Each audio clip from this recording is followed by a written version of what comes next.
Ladies and gentlemen, Mr. Andre Holland, Mr. Tim Roth, Carmen Egojo, Carmen, Mr. Tom Wilkinson,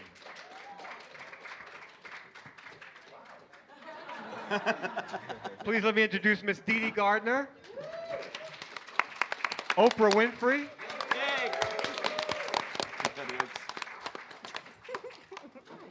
Ava DuVernay,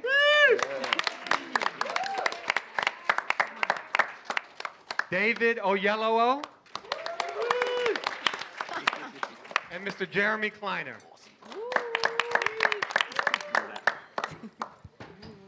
Good afternoon. Hi, everybody. My name is Smokey Fontaine. I'm our moderator this afternoon, and my job is going to be to get out of the way and let this phenomenal cast and crew speak to what I think we all can agree on is an exquisite film about American history, an exquisite portrait of one of the icons of American life, and really one of the most beautiful pieces of work I've seen in such a long time. So first, congratulations to Ava and to everyone here on the work that you've done with Selma. Please. Thank you. We're going to jump right in. Ava, I'd love to start with you. Tell us, please, from a director's position, how you struck the balance between a responsibility to history, if you will, or responsibility to a true story, and the creative kind of narrative that you wanted to tell in this film. Yes, well, thank you all for being here. It's good to see everybody. I think no one here wanted to make a film about a statue or a speech or a sale or a street name or initials or a catchphrase or all the things that I feel King has been reduced to in a lot of ways. He was a dynamic, charismatic, brilliant mind. He was a man of faith who was sometimes unfaithful. He was guilty. He was depressed. He had an ego. He liked to laugh. He was a prankster. He was a human being. And there hasn't been a film made with Dr. King at the center released by a studio ever. And so when we were charged to do it, our main goal was to show him in all of his human complexity and kind of unlock him from the statue and let him live and breathe and tell the story through that lens. David, speaking of unlocking him from the statue, you were given the task of doing that and translating that statue into real life. Please tell us about your process. When we look at you now, obviously the transformation was dramatic from who you are in real life to who you played on screen, David. Talk to us, if you will, about the creative process you undertook. Well, Dr. King did not think of himself as an icon. He didn't walk around thinking of himself as a historical figure. He was a man. And, I am so full of admiration in terms of what he did. And I am not him. But the thing that I could seize upon was he was a father of four, as I am. He was a Christian, as I am. He was someone who valued justice, as I do, and those were my entry points. One of the most valuable sources I had for finding him was Andrew Young. I spent a lot of time with Ambassador Young, and he talked to me about his friend. He talked to me, as Ava just mentioned, he talked to me about the prankster, the father, the man who was at times unsure. And that was the foundation on which I had to build. Of course, as an actor, you have to do the technical things, the weight gain and also, you know what? One of the amazing things for me was the journey I went through in order to get to this place. I had the privilege of being in films like Lincoln, in which I played a Unionist soldier. I played a preacher in The Help. I played a black fighter pilot in Red Tails. I played the son of a butler in The Butler, and who was in the sit-ins, in the Freedom Rides, became a Black Panther. All these things also went into this portrayal. So I kind of feel like in the 7 years since I read the script, I was on this journey towards this, and now it culminated in the right people coming together to make the film. I have to give such credit to Jeremy and Dede for sticking with the project for 8 years. A lot of producers, considering how many false starts we had, would have maybe shelved the project. They didn't. And so, the right people, as I say, came together to support me in doing what I did. Speaking of the right person, Oprah Winfrey, I want to talk to you so much about your motivating force behind this film as a producer. But you also decided to give us your creative talent to this film. Why did you choose to play a role in front of the camera as well as behind the scenes? Because Ava made me do it. Ava made me do it. Ava sent me an online piece regarding the real Annie Lee Cooper that was from a Selma newspaper when she celebrated her 100th birthday in 2010. And in that piece, it talked about her life and her memories of that time in Selma where she actually knocked out Sheriff. She had the fight with Sheriff Clark. And at the end of the piece, it said every day now she watched the Oprah show at 4 o'clock with a tuna fish sandwich. And she did that on purpose. And Ava said, don't you think it would mean a lot to her to know that you, who she watched every day at 4 o'clock with the tuna fish sandwich, was portraying her? And that was it, because I'd said, no, every film I've been in, I end up hitting somebody. My last movie, I had to slap David. And I said, I don't want to do another film where I'm knocking somebody out or I'm having a fight and so forth. But it really happened, and it happened that, there's a famous photograph of her being pinned down by the 2 deputy sheriffs. And so I said yes for Annie Lee Cooper and the tuna fish sandwich and watching the Oprah show every day, but more importantly, for every other woman and man in my history who took that walk to the registrar's office and was turned down and then went back home and tried it another year and then went back and tried it another year. This was Annie Lee Cooper's 5th time. And when you think about what it takes to keep getting up and saying, I will and I can, in the face of an entire society that says that you cannot and you will not, I just wanted to be able to take the few minutes in that walk and pay tribute to all of those people. That's why I said yes. Jeremy, Dede, there are always so many stories behind the scenes that when we learn of them, they were so critical to a film being made, and we've spoken about the power of what this film means today. Can you share with us some of the stories or one key story as to how this film came to be now in this moment when it took so many years to come to life? Jeremy, I'll start with you. It did have a long history, as you've mentioned, but my kind of vantage point is really the moment where we met Ava and her kind of incredible vision and the different qualities that made her the perfect filmmaker. That's kind of the moment I remember where we looked at each other, and after a number of false starts, it felt like, wait, this is going to come to pass, this film. Well, it has nothing to do with me, which are usually the best stories. I think the most extraordinary moment is the one that David tells about sitting on an airplane next to someone who was reading Ava's script for Middle of Nowhere and wondering if he should invest in it. And David reading the script in that moment and then calling Ava and introducing himself and saying, I want to be in your movie. The fact that that happened and we're here, like, that's the coolest part of the film business, I think. Just the really circuitous and strange way that curiosity and art can have staying power. We're going to open this to questions in a moment, but I'm going to go to the back row. There's 2 mics that should be roving, so if you have a question, just raise your hand and the mic will come to you. But let me please go to this back row. Miss Carmen, such a beautiful performance as Coretta Scott King. This was not the first time you played Mrs. King. Can you tell us about what you brought to the role and how potentially you learned from your first portrayal into your second?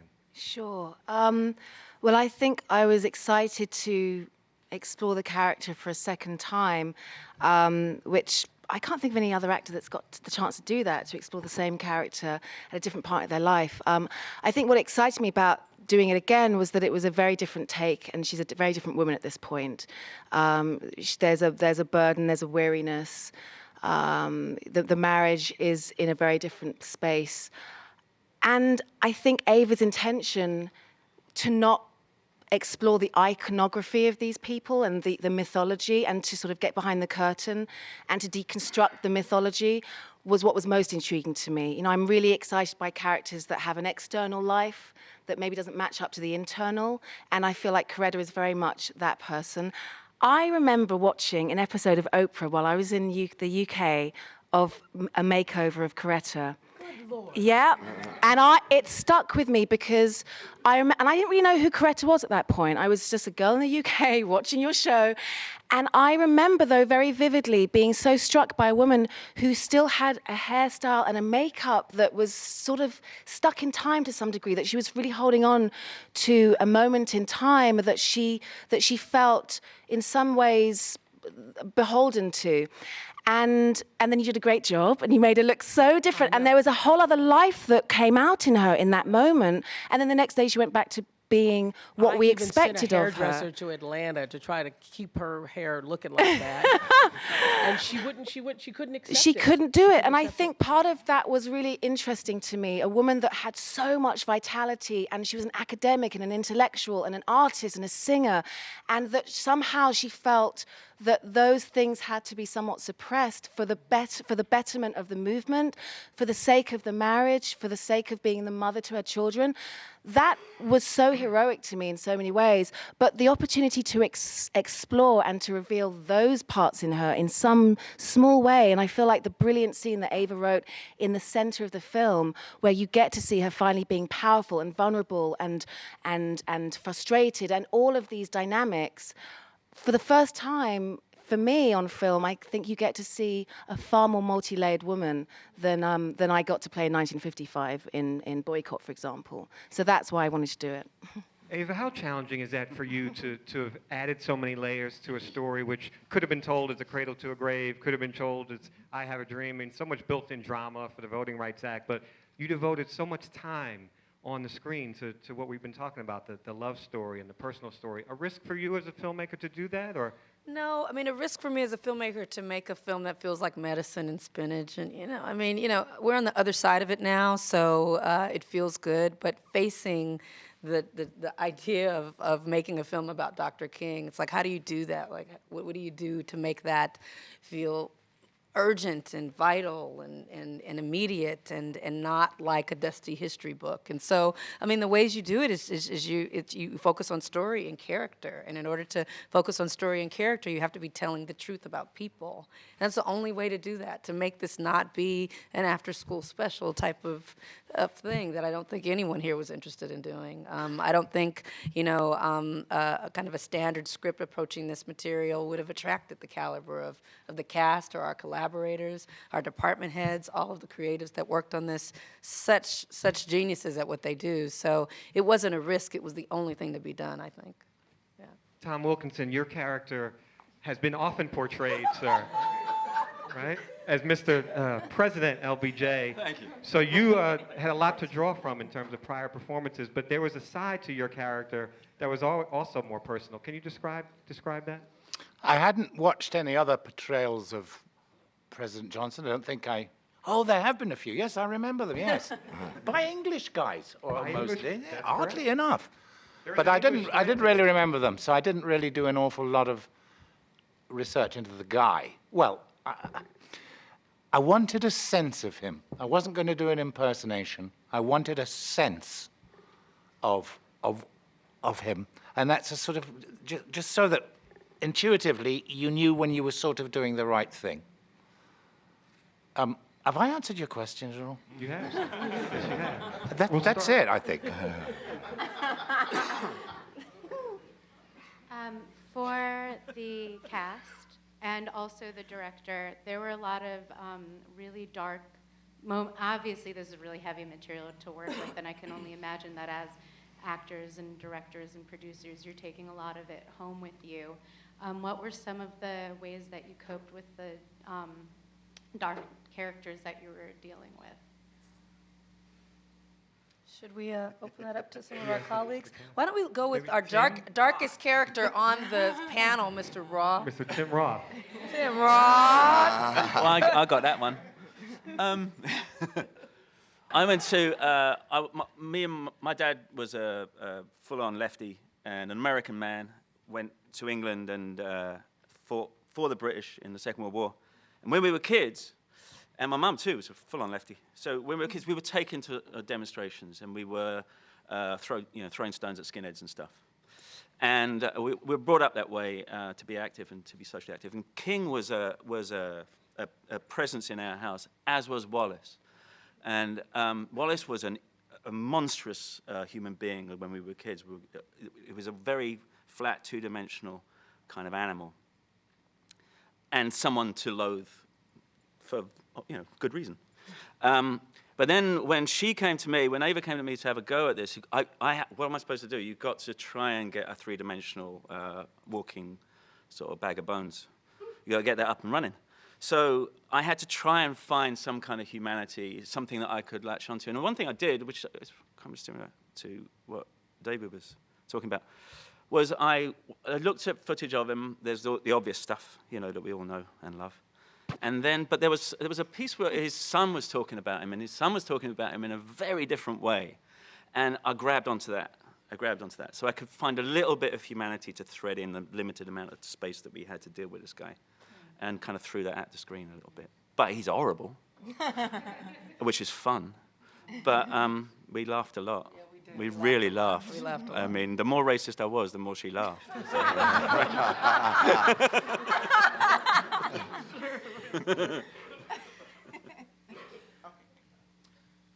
Y'all have created all of you a masterpiece. Oscar buzz all the way. This film, I think, it looks at how important knowing your history is, and I really think a lot of young people today are kind of far removed from that era. They like, for example, Oprah in your masterclass, I remember Cicely Tyson said she asked the 13-year-old about Martin Luther King, and she said, "Who's Martin Luther King?" So I would like to know from you, how important is history, knowing your history to you? Yeah, it's very important. You already know the answer to the question because you're asking it. I think you don't know yourself and you don't know where you're going unless you know where you've come from. And Maya Angelou has a wonderful poem. It's called To Our Grandmothers. And in that she says, "I come as one, but I stand as 10,000.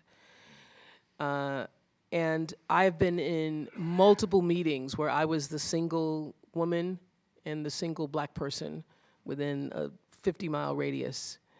But I step into that room as one, and I come with 10,000 and 10,000 and 10,000 at my back and my sides. And knowing that means I can go anywhere, I can do anything, because I recognize where I've come from and what I've come from. So the Annie Lee Coopers of the world, whose names a lot of people didn't make the history books and aren't as known as Dr. King and John Lewis and all the others, were equally important in the courage that they demonstrated daily to stand inside and stand up for themselves. And I think that there is no greater, when you understand your history, you understand you. We have a question here in the back. Sir, to you. Thank you very much. This very important movie comes at, I think, the most important time. As we saw tens of thousands of marchers yesterday in this city and in cities around the country, it almost seems like it could have been a scene from this film in terms of an outcry for human decency. Oprah, Ava, I'm just wondering what your thoughts are on that. Well, I think it is a jaw-dropping thing that this piece of art can meet this cultural moment that's so rich, that's so robust, that's so bursting with energy of people amplifying their voices. This film is about voice. This film is about being heard. We're sitting here in this hotel doing interviews about how these marches changed the nation while I hear people marching outside. One of the things about making a film like this, a film about history, as a filmmaker that you fear is how do you make it immediate, how do you make it textural, relevant, something that people can see themselves in. But we are experiencing these very things right now. And the thought of that the timing, although this film took a long time to get made, although, once we were able to make it, we had to make it really quickly, 32 days to shoot and run, that the timing. And a day and a half to shoot Bloody Sunday. A day and a half. Yes. that the timing was all perfect. Like you always tell me, it was exactly what it should be. And I feel like this film, not to overstate it, but it is here for a reason in this moment. And we just hope, I think, that it can add to the conversation, to the energy that's going on. What a vibrant time, I mean, in our adult lives to be able to see this kind of, nation galvanize around these issues. I think it's very exciting. Carmen, speak to us, please, about relevance. You are a hip-hop artist by trade and artist of many different kinds, and you were on a march just yesterday and the day before, but talk to us about what you brought to the role and what it means to you to be in such a film.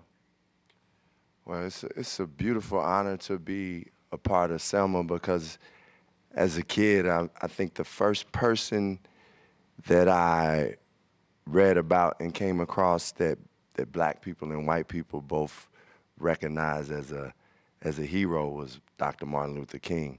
And he was always somebody I really looked up to. And it became a point in my life where, I became real Malcolm X's and it was like, I don't know, Martin may be soft. But, as I grew and evolved as a human being, I realized that this peaceful protest is one of the strongest things you can do, and the strength that it took to do that. Me being involved in Selma, taught me that it was women, it was men, it was children. It was a spirit that said we want freedom, we want justice, and a lot of people contributed to that. Because originally I was like, man, it's Martin Luther King. It's Martin Luther King. But to get to meet the everyday people, some people we don't know their names. Yeah, we do know of the Annie Lee Coopers and we do know of the C.T. Vivians, but it's some people I had a journalist yesterday talk to us about her uncle who was out marching, and we don't know his name, but everybody contributed. And what this film did was make me realize that we all have a part in contributing towards making the world better. So it's like this was like a life-changing experience for me because I felt I could do more, just being able to be James Bevel and be around Ava and be around the cast and the people that we worked with. I was like, I have to do more. I mean, learning about what they did, I got to do more. And now people out there doing more, and we want to do more. So I'm just grateful to be a part of it, and the revolution is here. Thank you. We have a question here, purple sweater. Purple sweater here. Wonderful film. Quick question. A lot of people are going to draw parallels, of course, to what happened then and what's happening now. Talk to me a little bit about that three-step strategy that the SCLC had that Dr. King's character said. It was 3 steps. I can't recall exactly. Do you think that strategy should still play to what we're experiencing today? And I'm sorry that I can't recall the 3 steps. I know you know, though, David. You're right, I do. Well, I think that the parallels that I can see in terms of Selma and Ferguson is in the same way that in Ferguson, when it was voting rights that was being asked for, it was a black problem. Once Bloody Sunday happened and the country saw those images, it became an American problem. I think with Ferguson, when it was about Ferguson, it was a black problem. When the country saw the injustice of what happened to Eric Garner, it became an American problem. And that was the point beyond which black and white came together and these marches really gained momentum. And in that instance, in Selma, the problem was voting rights, and there was federal intervention because what you had is a situation whereby, for want of a better phrase, the game was rigged. As a black person, if you got killed and someone was brought on trial, they most likely would get off because it was a white jury of their peers. We have a situation now where what we need is police reform, and the game is rigged again because there is a conflict of interest if it's local prosecutors and the police. So I would say we need federal intervention again, but also we just need to focus in what are the demands. My fear at the moment is we have this amazing slew of protests, but we don't have someone like Dr. King articulating what it is we want, what it is we need. A clear intention. A clear intention. And that's not to say that we need a Dr. King in order to do that, but what I hope Selma shows and what is clearly needed is that clear intention. What are we asking for? How are we going to ask for it in a tactical, politically savvy way? And I really hope and pray that our film in some ways shows what was effective in the past and how we can be effective going forward. Andre Holland, I want to bring you into this conversation. You play Andrew Young, sir. There was a camaraderie and just a spirit of kind of friendship and kinship between Andrew and Dr. King and kind of his boys, if you will, right? Just the kind of crew that was putting this all together and going through the South. Talk about that feeling kind of on set or just how you were able to capture that and bring that to the screen. Well, thank you. Good afternoon, everybody. I think, jumping on what David just said, one of the things I found most sort of remarkable about this experience was learning that there were so many people who were leaders in their own right. Andrew Young, John Lewis, Bevel, so many of them who had been incredible leaders, And I think that same sort of feeling of camaraderie did extend to our set. And there were these moments of magic that I think happened during the filming of this process, one of which for me, having been born and raised in Birmingham and growing up very near 16th Street Church. My family actually ran a funeral home that's right across the street from 16th Street Church. And my uncle used to always tell me stories about that time, Kelly Ingram Park. And one of the stories he told me was about, one of many, was about a white man named Lamar Weaver who had been protesting and helping with the movement. And one night was chased through the streets all around Kelly Ingram Park and ended up at the doorstep of the Poole Funeral Chapel. And in order to keep him from being killed, my Uncle Ernest brought him in the funeral home and hid him in a casket in the back so that they couldn't find him. And those kind of stories to me were magical, and the fact that we got to bring these people to life, not just the ones who everyone knows, but the ones who people know less about, but also played such an instrumental part, to me was probably the most special part of the entire experience. Thank you, sir.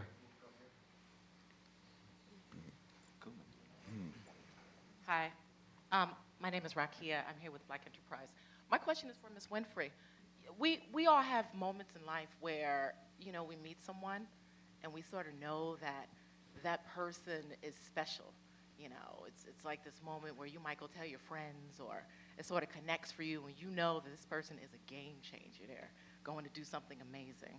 What was that moment for you? You can call it an aha moment with Ava where you knew that this was a history maker, a visionary. She was it. Oh, that's a great question. Thanks for giving me that question. Actually, I had that moment first with David Oyelowo. David and I were in the trailer doing Butler, and David handed me the tape of, he said, I did this little film. She always makes me sound like Oliver Twist. Anyway, I looked at the tape. I Googled Ava. I saw that she was an African-American woman director and read a little bit of her history. And I emailed her, got her email address from David. Did I call you up? I didn't call you. You called me up. I did? I did call. I emailed you first and said we're going to be friends, and then I called her up and told her we're going to be. You emailed me and said we're going to be friends. Yeah, and I emailed and said we're going to be friends. Please send me your phone number so I can call you. Like in the subject line, we're going to be friends. We're going to be friends, and send me your phone number. And I could feel from her countenance, from her the spirit of her, that there was something inside her that I also had inside me. I could see that in David, and that's why I befriended David on The Butler. And I could feel the same thing in Ava. And I think that part of my trajectory here on the planet has been to try to inspire and lift other people up. So when I saw that here was somebody who has that thing, that it thing, I wanted to do everything in my power to lift that up, to bring light to that, to bring attention to that. And so that's why it happened. And now we're just buds. We're buds. Yeah, really. We'd be remiss if we didn't bring up the beauty of this film and the cinematography and the art direction and some of those choices. Bradford Please, Young. Yeah. Round of applause for Mr. Bradford Young, our cinematographer. And Ava, you can speak to this, and Carmen even as well. I mean, two scenes that stick out for me is the opening scene when, Carmen, you and David are just, you're getting him ready to go to the Nobel Peace Prize and fixing his tie and having Love it. just an intimate conversation. I mean, a beautiful way to open the film, and it looks so real and emotional before we even had met the characters. Carmen? And Dr. King has some swag in that. Doesn't He does. Doesn't he have a little zhuzh in there? You think, oh, Dr. And so your King got question some is- zhuzh. And so your question is? Just the idea of how were you able to help articulate that kind of beauty and the being able to have lines that were about being a wife and being in love, because it was not easy for Coretta Scott King in this relationship with such an individual as Martin was and the mission that he was on. So if I'm understanding the question correctly, how to retain the elegance and the regalness that we have come to associate with Coretta, despite the cracks, the sensual, the sexy. Yeah, I mean, I think David and I had always intended to make these people as authentic as a couple as possible, and that includes sensuality, that includes touching, that includes being intimate. And even if we haven't seen it before, I don't think in any way we felt we were doing a disservice to the legacy or to the heroism of these people by showing that they had human desires and human elements to them. In fact, I felt very strongly that we were doing them an absolute service by showing that they had the same desires and wants and frailties and foibles and doubts as the rest of us, because to then be able to achieve the things that they did, despite the fact that they are as human as the rest of us, makes them even more aspirational to me. It was an absolute privilege to flesh them out and to make them desirous of flesh and all of those things that a married couple are. Thank you. We had a question here. Ma'am in the front, yes. Selma's emotionally riveting, and it grabs you, and the times today, our contemporary times, are emotionally riveting also. And if Ferguson and if Eric Gardner hadn't happened, and this film was still released today, what would the parallels that you're drawing, that people are drawing to those situations and Selma, what would they be if those two things hadn't happened, and what would you want the message to be of the film today? Well, I mean, distressed race relations in this country is ambient. It's not just happening because of these two things. So when we were making the film, I mean, it's part of the atmosphere of this country. I certainly feel that as a person of color. So these incidences are amplifying that in a very specific way, where it's feeling like it's very much at the forefront of what everyone's thinking about. But as a person of color in this country, I think about that all the time when my brothers walk out of the house, and I hope that they come back. And that's just always there. So yes, this is a beautiful time where we're able to kind of, there's a magnifying glass on it, but it certainly, I don't think, would have been entirely different if these events hadn't happened. What was top of mind for me while making the film was the Voting Rights Act. That was all we were thinking about and talking about early on. I really thought that would be a big topic of conversation as we presented the film. The dismantling of the very act that we are chronicling its creation in the film, the violence to that act that has happened and is hard to put back together. So there's so much going on within the film that it's not all specific to Ferguson, I don't think. And hopefully, I mean, that's what art does. It continues to illuminate things as the years go on. What we will see in this film, Selma, hopefully if people are watching it 10 years from now, is something that we probably haven't even thought of yet. I don't know if that answers your question, but yeah. We'll go here on the side. Chuck. Hi, everybody. A great film. I really loved it. I'm Chuck Creekmer from allhiphop.com. So I have a quick two-piece question for Ava and Oprah. For Ava, or rather for Oprah, I should say, how do we continue to get these types of engaging programs, not only in film, but also in TV, like the 90s or maybe the 80s, if that makes any sense to you? And my question for Ava is, have you gotten any response from the King family? Yes. And And what is that response? You want to switch? Switch questions? Yeah.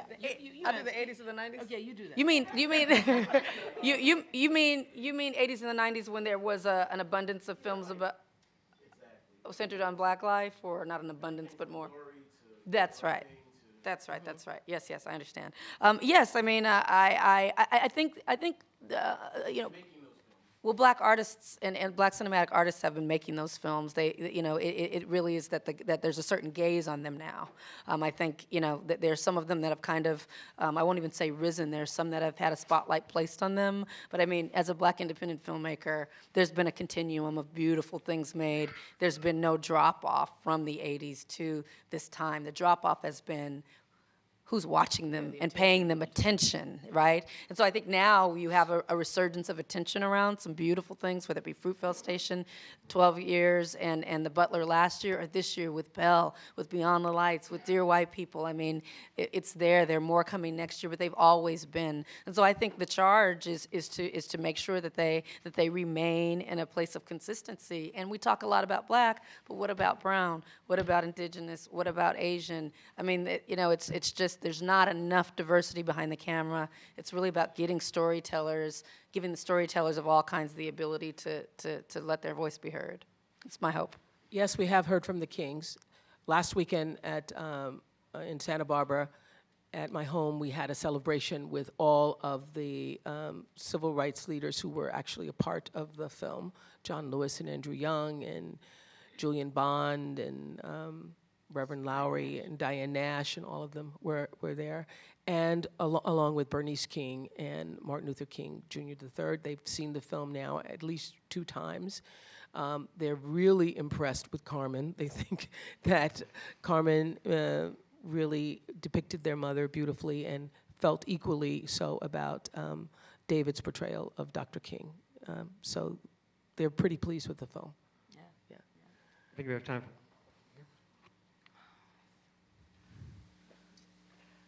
Hello, I'm Danielle from HelloBeautiful.com. Ava named us.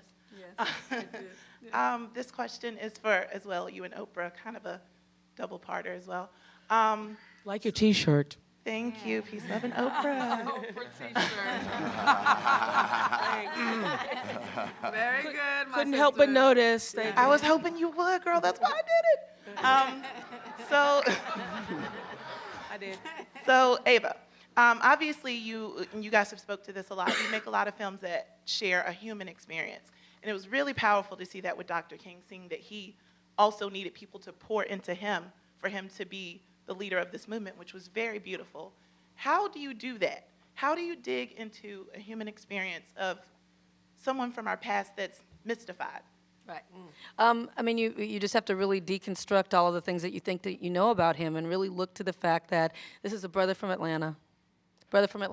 Father was a preacher. Grandfather was a preacher. He didn't want to be a preacher. Went to Boston, fell in love with this fine sister, right? Beautiful sister. She was a little older than him. Most people don't know that. They fell in love. He moves to Atlanta because he wants to, from Atlanta to Montgomery, wants to get away from his father, wants to have a little room to breathe and be his own man. 2 seconds of him arriving there, he gets swept up by the local leaders. He's handsome. He can talk pretty well. Have him start talking about this bus boycott thing. Have him start to talk about what's going on with Mrs. Parks, and he gets swept up in history. That's the way we approach it, as a person in their real life story, as opposed to 4 words and being your whole life is reduced to 4 words, to I have a dream. I mean, what will any of us do if we were reduced to 4 words? He was so much more than that. And so that was my approach, is just to try to track his life and get underneath the meat of it. Well, and listen, Ava is brilliant, because I think you all probably recognize, we didn't have the IP for this, and so we were not allowed to use any of his original speeches. And there were times where, we needed another scene, and literally the producers would be on the phone and said, Ava, can you write that this weekend? Can you go back and channel Dr. King and write that this weekend? Which she did. So every single word coming out of his mouth for those speeches, Ava wrote them. And did it in such a way that in the end, Bernice King says to you, that it's the best interpretation of my father I've ever seen. There you go. David, I'll stay with you, and this may have to be the last word, but Sidney Poitier said he chooses to do his work as a reflection of his values. Is this a project that you've chosen, sir, as a reflection of who you are? Yeah, never before have I engaged in an artistic endeavor that so brings everything I am as a man together. I'm a Christian myself. I have 4 children. Because of my faith, sacrificial love, love in the face of injustice, these are the things I hold dear. So, you know, as a man, as a storyteller, as a citizen of the world, you know, what you see when you watch Selma is everything I value and aspire to be. One of the things I was so glad that we showed, 2 of the things, was how humanity came together to fight this cause together. Black, white, people of several faiths coming together. I think that that's the most beautiful thing we do as human beings, is coming together. I also feel as a man, one of the things I was so proud of with this film was Ava bringing to light the women in this film. I have a beautiful wife. I have an incredible daughter. I am a big fan of women. You know, they were marginalized within this movement, even though it was a movement against injustice and inequality. They were just as brilliant, they were just as bright, they were just as courageous and tenacious. You know, I just feel one of the greatest blessings of my life was also seeing Ava and Oprah behind the monitor while we were shooting this thing. That, to me, is definitely a realization of Dr. King's dream. A beautiful black woman telling this story so beautifully, this other beautiful black woman helping us get this story told. This wouldn't have happened 50 years ago in terms of them helping us get this done. And so, if this is one of, if not the greatest things I do with my life, I will be happy with that.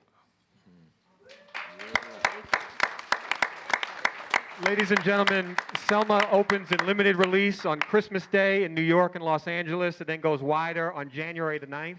Our New York, hashtag Los is Angeles, We added new DC, cities, and folks. You guys Atlanta. are getting new news. New we York, haven't said Los it Angeles, before. Atlanta and DC as well. It's added as on Christmas. New York, Los Angeles, Atlanta, and Washington, D.C. on Christmas Day, wider January 9th. The hashtag is March On. I'd like to please thank Andre Holland, Tim Roth, Carmen Ejogo, Tom Wilkinson, our producers Dede Gardner, Jeremy Kleiner, Oprah Winfrey, David Oyelowo, and of course, Miss Ava DuVernay. Thank you, everyone.